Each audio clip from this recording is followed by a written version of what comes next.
ফ্যাসিবাদের দোসর আর ফ্যাসিবাদ বিরোধী বলে দেশে নতুন করে বিভাজন সৃষ্টি করা হচ্ছে বলে মন্তব্য করেছেন জাতীয় পার্টির চেয়ারম্যান জি.এম. কাদের। জাতীয় পার্টির প্রতিষ্ঠা বার্ষিকী উপলক্ষে বিকেলে রাজধানীতে র্যালি এবং পথসভা করেছে দলটি। বিজয়নগর দলীয় কার্যালয়ের সামনে থেকে র্যালিটি কাকরাইল মোড় হয়ে পুরানা পল্টন মোড় প্রদক্ষিণ করে। র্যালিতে জি.এম. কাদের, মুজিবুল হক চুন্নু, রুহুল আমিন হাওলাদার সহ জাপা নেতারা এতে অংশ নেন।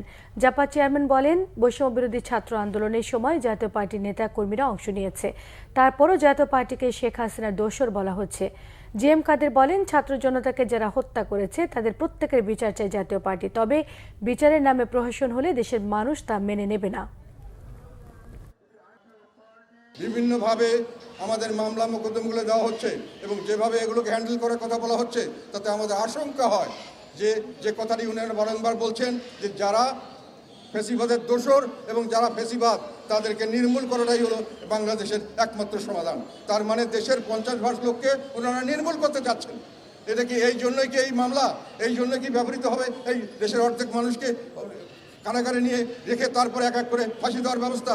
এটা কিন্তু পাকিস্তান আর্মি 71-এ তারা করবার চেষ্টা করেছিলেন। তারা বলে পোড়ামাটি চাই, লোক চাই না, কিন্তু পারেননি।